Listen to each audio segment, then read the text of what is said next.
12 mai 1940. Et durant 3 jours de combats intenses autour de Hanu, 2 divisions blindées françaises vont faire face à 2 divisions blindées allemandes. Un choc de plus de 1000 chars, la première grande bataille de chars de l'histoire débute. Ironie de l'histoire, ce choc sans précédent n'est qu'une feinte. L'action principale vise Sedan, à 150 km au sud.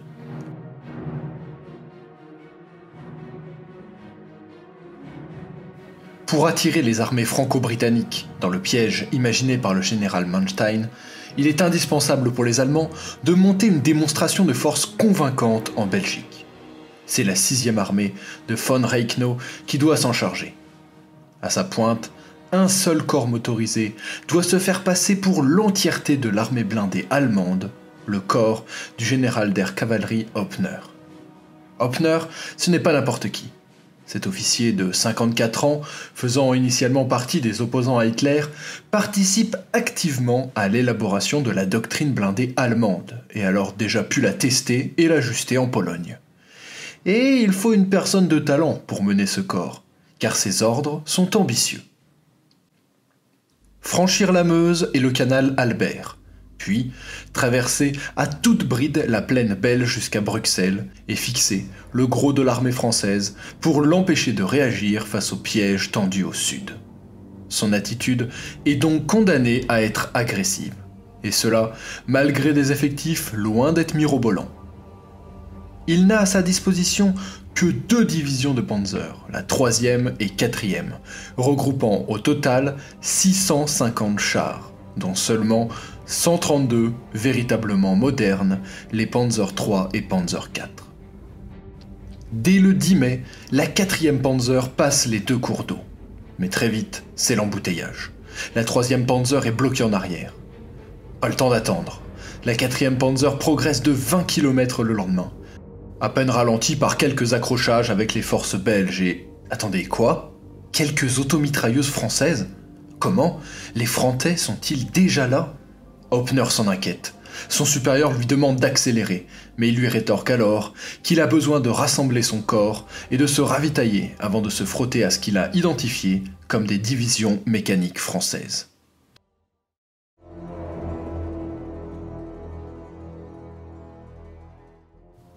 La présence tricolore si loin de l'Hexagone, à peine 24 heures après le début de l'offensive, s'explique.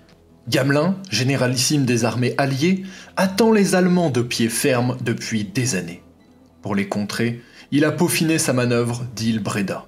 Ses meilleures armées, les 1ères, 7e et le BEF britannique, sont prêts à entrer en Belgique pour se retrancher derrière la Dyle et la Meuse.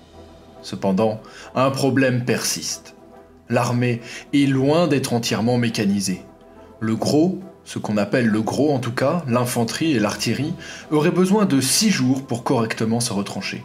Il faut donc freiner les Allemands le temps nécessaire. Après avoir espéré en vain une collaboration avec Bruxelles, Gamelin se tourne vers une solution nationale, la cavalerie. Son chef, le général Flavigny, se fait fort de stopper le fer de lance allemand à l'aide de, je cite, « une grande unité mécanique seule capable de remplir avec plus de rapidité et de puissance ses missions ». Un corps de 3 divisions légères mécaniques, que l'on appellera DLM, en réalité de véritables divisions blindées, sera l'outil en question. 2 défis se présentent alors immédiatement.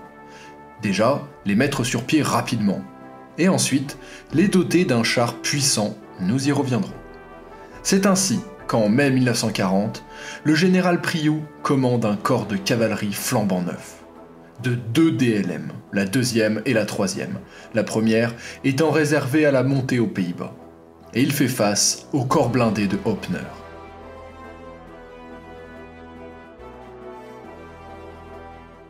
Numériquement, les 2 armées sont relativement proches. Une DLM comporte 10 400 hommes et 2300 véhicules. Il faut multiplier par 2 ses effectifs à l'échelle de la bataille, étant donné que 2 DLM sont présentes. La 4e et 3e Panzer Division ont respectivement 11 800 hommes pour 2400 véhicules et 12 500 hommes pour 2500 véhicules. Chaque unité a sa propre infanterie portée, son bataillon de reconnaissance et une artillerie conséquente pour l'appui-feu. Mais ce qui nous intéresse, bien sûr, ce sont les effectifs de blindés. Nous retrouvons du côté français 59 chenillettes AMR 35, 302 chars légers Hotchkiss, H-35 ou H-39, et enfin 184 excellents chars moyens Saumur. En face, Hauptner aligne 289 chenillettes Panzer I, 234 chars légers Panzer II, seulement 82 chars moyens Panzer III, et enfin 50 excellents Panzer IV. Sur le papier, on peut le voir, la DLM est même légèrement plus musclée que la Panzer Division. Les Panzer III et Panzer IV sont les seuls à pouvoir se mesurer au Saumur. Et le duel emblématique de la bataille, voire de la guerre blindée de 1940, c'est bel et bien ce choc, Saumur contre Panzer III. Parlons-en un petit peu avant de se plonger dans la bataille.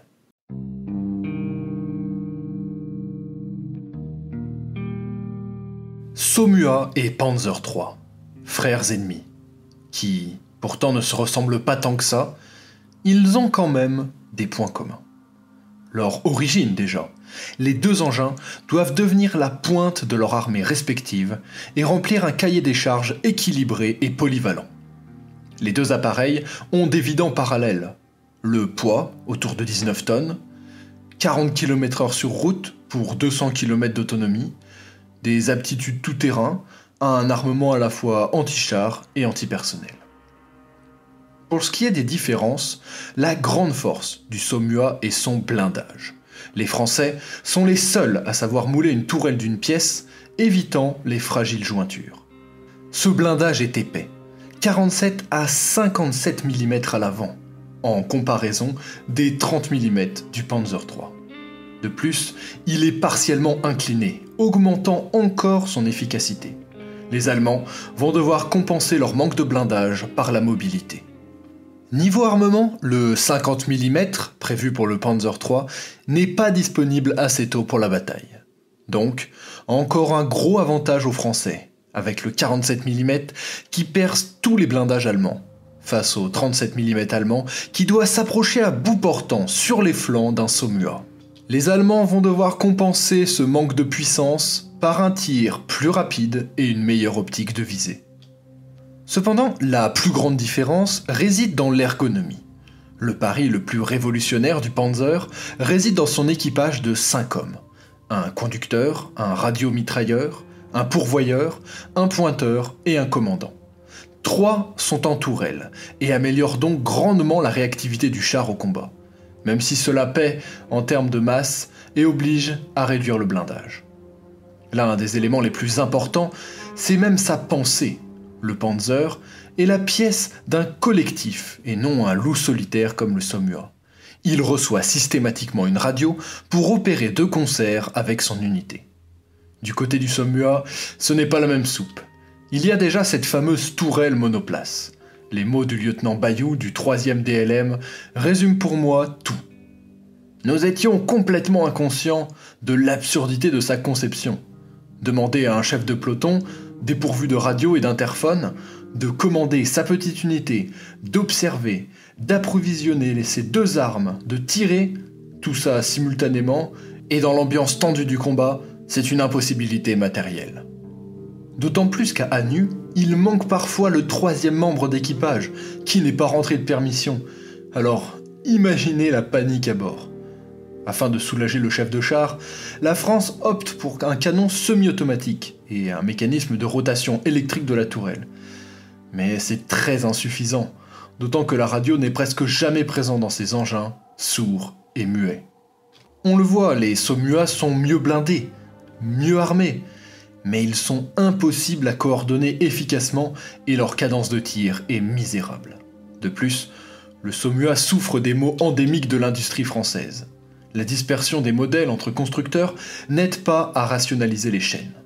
Le Saumur est selon moi, et selon beaucoup d'observateurs de la période, le meilleur char de l'armée française en 1940, et le plus complet.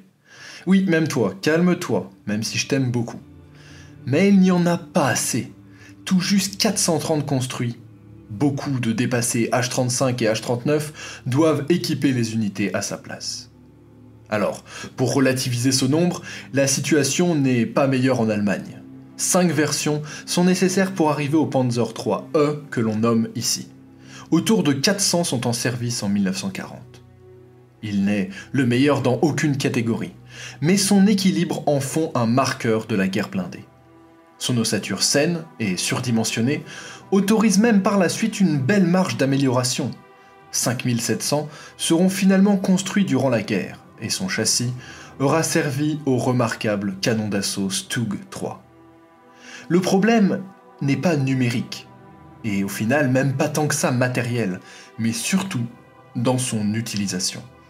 Bon, vous avez maintenant une idée plus précise de l'affrontement qui se profile, et des cartes dont disposent nos deux commandants. Et bien maintenant, place au combat.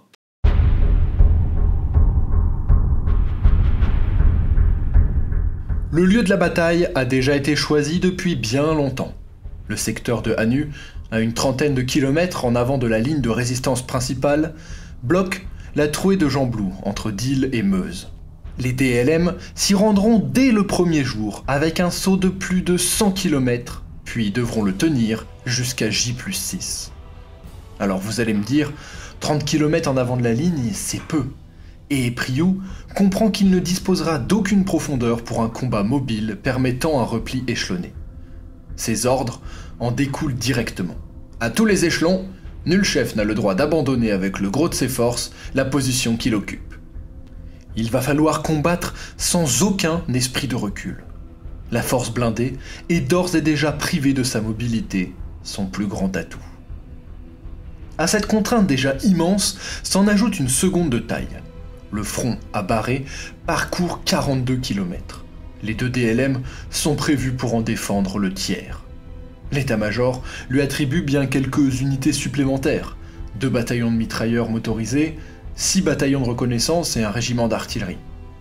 Mais Priou va devoir faire de son mieux. Il retranche son infanterie dans un chapelet de village, parfois renforcé par un escadron de chars ou une batterie de canons anti-chars de 25 mm. Il accepte alors que le maillage soit lâche. Par endroits, les points d'appui ne peuvent balayer les intervalles qui sont accessibles seulement à l'artillerie. Pour compenser ces trous dans la raquette, le commandement conserve la moitié de ses chars en retrait pour des raids dans ces intervalles. En revanche, curieusement, les blindés choisis pour cette mission ne sont pas toujours les Somua, pourtant les plus rapides et puissants.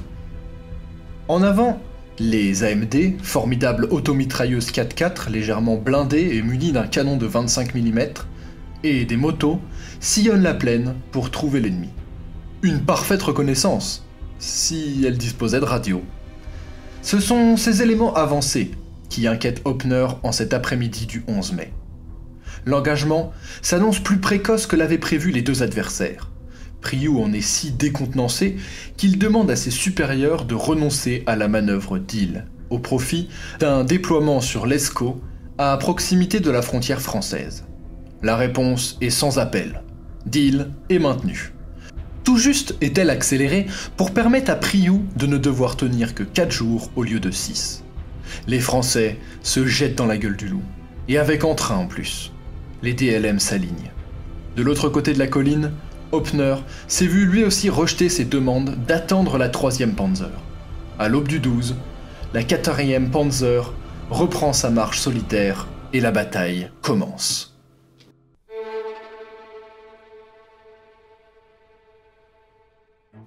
Les opérations du 12 se concentrent dans le secteur de la jointure des 2 DLM.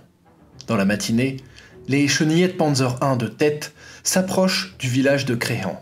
Les Allemands sont méfiants mais confiants. Soudain, 4 Panzer I s'embrasent, puis 6 autres.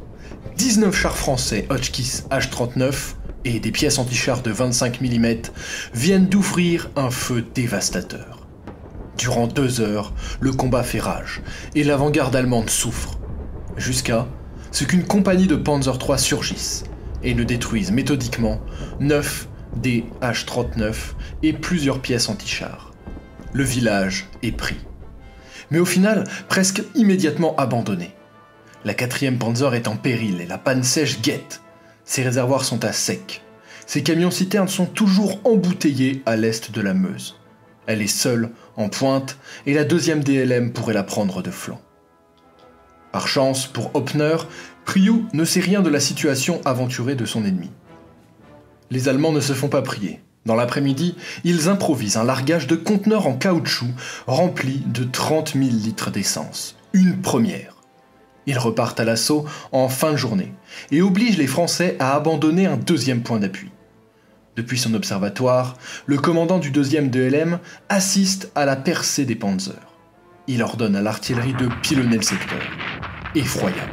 En 30 minutes, 2760 obus démembrent l'attaque allemande. Au même moment, ce même commandant demande à 2 pelotons de Saumur d'attaquer le flanc ennemi. Ces derniers sont sous le choc. Ces nouveaux arrivés encaissent sans broncher les obus de 37 mm, et leurs canons allument les panzers un par un. Les Allemands sont contraints en repli sous le couvert d'un raid de Stuka. Le char français s'est illustré, en défense comme en attaque. Au soir, la position française est entamée, mais nulle part percée. Priou tient.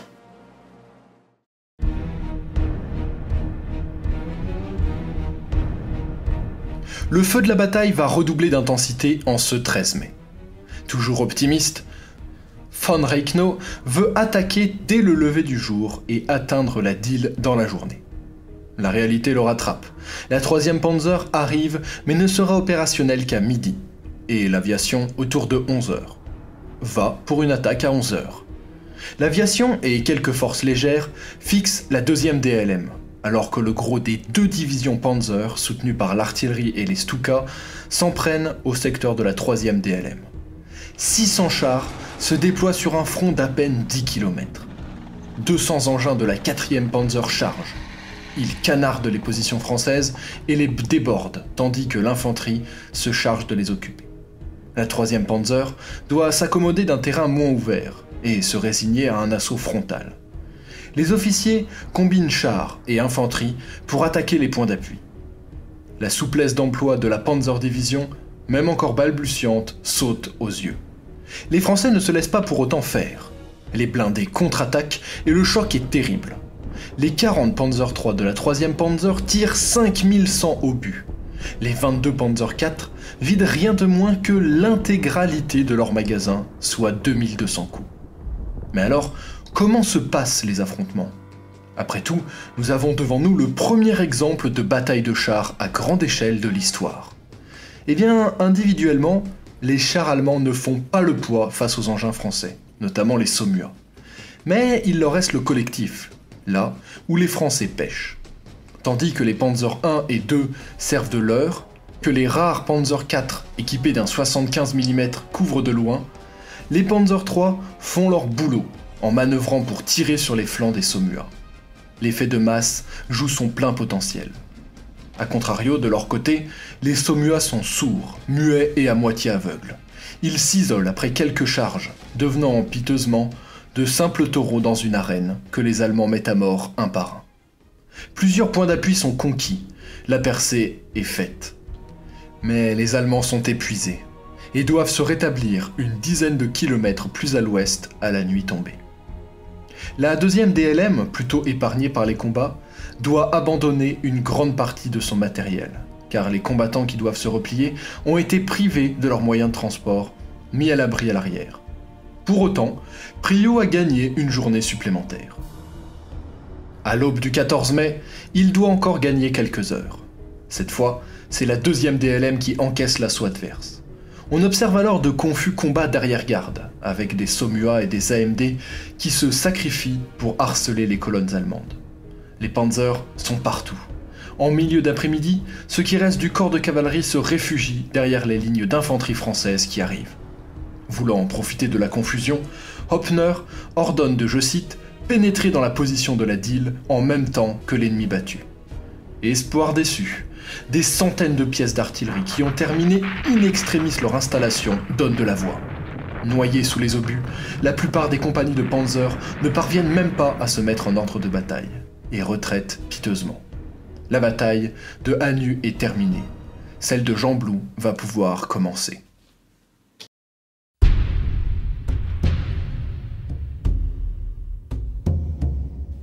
Au soir du 14, Priou est satisfait.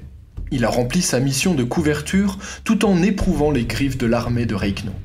Ce dernier a perdu un tiers de ses panzers et il est exténué par 3 jours de combat acharnés. Mais alors, à quel prix ? 160 chars, dont 70 Saumua hors de combat. Une infanterie rincée, avec des pertes culminant à 50% pour le 11e dragon. Le corps de cavalerie est plus qu'abîmé. Il n'est plus la masse de manœuvre que l'état-major espérait mettre en réserve. Ce qui, quand on connaît la suite de la campagne, se révélera dramatique quand les Français voudront couper le corridor des panzers. C'est pour cette raison que, contrairement à ce que l'on peut penser au premier abord, la victoire revient bel et bien aux Allemands. Hoppner a non seulement rempli sa mission d'accrocher le gros de la première armée, mais en plus de ça, il a privé les Français d'une moindre chance de sortir de la nasse. De plus, bien qu'affaiblis, ces divisions restent aptes à l'offensive. Surtout, contrairement aux Français, cet affaiblissement n'est que temporaire.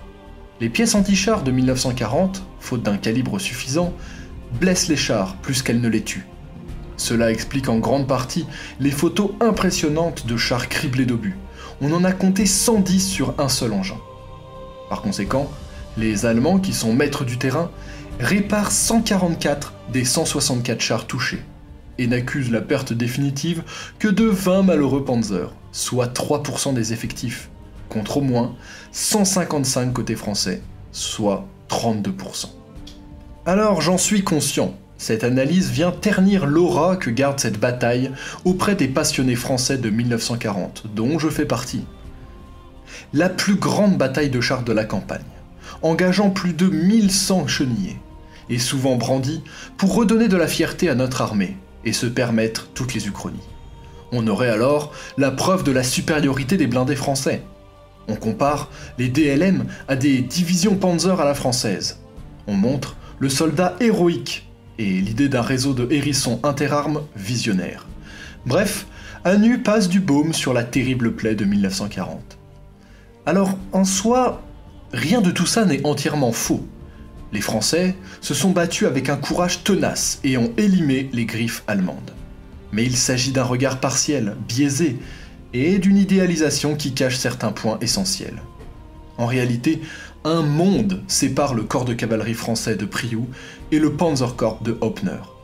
Et la plus grosse différence, celle qui fait tout, ne se trouve ni dans l'ordre de bataille, ni même dans le matériel, mais bien dans l'univers mental des chefs. Une fracture cognitive immense a conduit, on l'a vu pendant 3 jours, les officiers français à subir la manœuvre adverse de bout en bout.